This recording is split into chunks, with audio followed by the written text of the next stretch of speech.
These are, this is one of two big clusters of daylilies on our property. These are just the wild orange daylilies. They're also called ditch lilies. I have always called them tiger lilies, but realized that they are not actually tiger lilies. Tiger lilies is a little different, and tiger lilies have spots. But these are actually orange daylilies. And they're called other things, but also around here called ditch lilies. Because they grow on the sides of the roads, all in the ditches and the sides of the roads, and they like poor soil. They are drought tolerant and all of that. So they grow well just on the side of the road and the ditches all through the country. So a lot of people say they attract snakes, but I've never found that to be the case here. We've not had snakes in them here. I'm thinking that because they grow along the roadside and ditches, that maybe snakes are just naturally in the ditches and roadsides, and maybe that's why people think they attract snakes, but we've never had a problem with them here. So they are edible. The whole plant is edible. So anyway, they are very hardy and grow. They are very hardy and tolerant of heat, bad weather, drought, poor soil. They do fine in poor soil. Walk over here to the other one.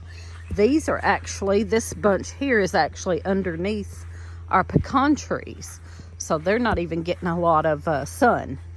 So we will discuss several things about the orange daylily or ditch lily. It is high in protein and iron and vitamin A. It also has carbs, sorry to say, but you can eat these in lots of different ways. You can actually eat the flowers in a salad or whatever.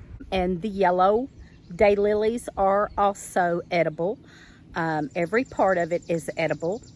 The one that is not edible, a lily that is not edible, is the Easter lily. It is white, or it's sometimes called peace lily, and a lot of times people get those for funerals or Easter time. You see them. It is an Easter lily or a peace lily. Those are not edible. Do not eat those. The daylily is edible, fully edible, all parts of it. The flower is edible, the stem is edible, the flower buds are edible, and the root. The tubers can be eaten like potatoes, even mashed. They can be boiled down and mashed or fried or however you want to eat them, similar to potatoes. I don't know if they taste like potatoes because I have never had them. I am going to try them this year, but I haven't had them. Like I said before, the only thing I have eaten is the flowers and the flower buds. These are the flowers. And there is the flower bud. I have taken the flower buds and battered them and fried them, and they are good.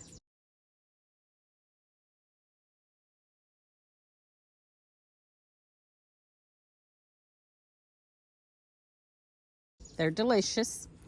You can do the flour the same way. I have taken the flour and filled it with cream cheese, and then you pull it together and flour it or batter it and fry it with cream cheese in it. That's delicious. You can take the flower buds and you can pickle them.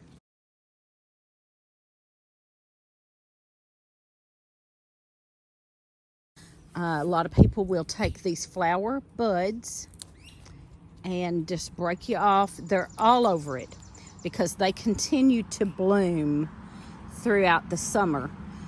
So they always have these flower buds on them, and you can take them and pickle them. And I haven't tried that, but I'm about to. Gonna do that this year. Like I said, the only way I have eaten them was to batter them and fry them, and then the flowers themselves with the cream cheese in them. And you would just pull that up with cream cheese in it and kind of get it to stick together and batter it and fry it. Delicious. So let's see what else. I don't know about the leaves.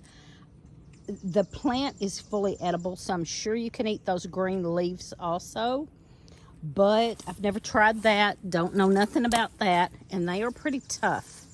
So I don't know. You wouldn't want to just cut those up in a salad, I don't think, because they're pretty tough. Probably the only thing I would put in a salad would be the flower buds and maybe the flowers. And I had told a story about when one of my daughters was young, and I took and made a white cake for her birthday and put pansies all over it.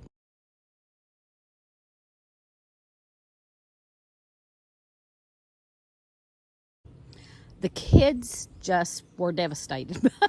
All the kids that came to her birthday were not having it. They would not eat it. It was a total disaster, but I thought it was beautiful. And now I see a lot of people doing that, even with wedding cakes.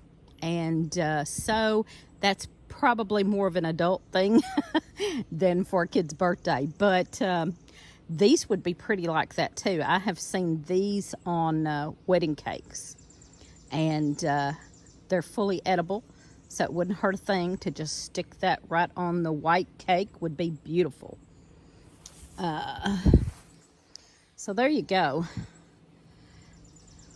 So I know someone is going to want to know what they taste like, and I have only had them fried. I think I cut some flowers up in a salad one time. I really don't remember the taste, and I'm sure fried tastes different than raw. So we're going to test this out right here, right now.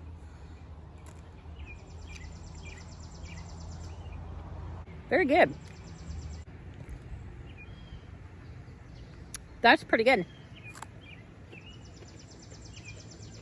What does it taste like? I don't know if I can describe it. Kind of almost maybe cucumbery. That's very good. Raw cucumber or raw asparagus maybe. I'm not real sure, but it's good. That's pretty good. Y'all need to try this. Yeah, that's something you really need to try. And I bet that would really be good pickled. Since it tastes similar to cucumber, that would be really good pickled. So y'all try that out. That's good. And I'm going to tell you something. The back of the flower is sweet, very sweet. Sweeter than the flower bud. The flower bud tastes more like cucumber or something. But the back of that flower is very sweet. Just the back of it. Once you get on up, it's more grassy or greeny, but the very back of that flower, let's do another one right here. The very back of that flower there, I don't know why the flower bud doesn't taste like that, but the back of that flower after it has flowered has a very sweet taste. Very sweet. Delicious. Good stuff. So there you go. There's all kinds of edible flowers. We discussed this on our Friday Night Live about foraging. Lots of people came up with different edible flowers. Lilacs, pansies, Johnny jump ups, violets, Rose of Sharon, rose. I don't know if I can remember them all. Calendula and chamomile, all edible. Trying to think of what else. We came up with a whole bunch. Of course, the elderberry flowers are edible if you want to use those. If you have as many as we do, you don't have a problem using the flowers, and then we still get plenty of elderberries. But if you use the flowers, that's going to cut down on elderberry production. So you might not want to do that. Also, same with squash blossoms. We have battered and fried squash blossoms before. They were good, but that cuts down on getting your squash.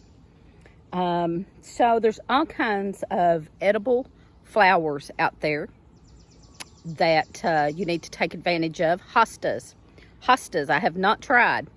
Gonna try that soon, but y'all be sure that you check out the edible flowers, and especially these that grow all over the country on roadsides and ditches everywhere. Just make sure they're not sprayed and not too close to the road, and wash them good.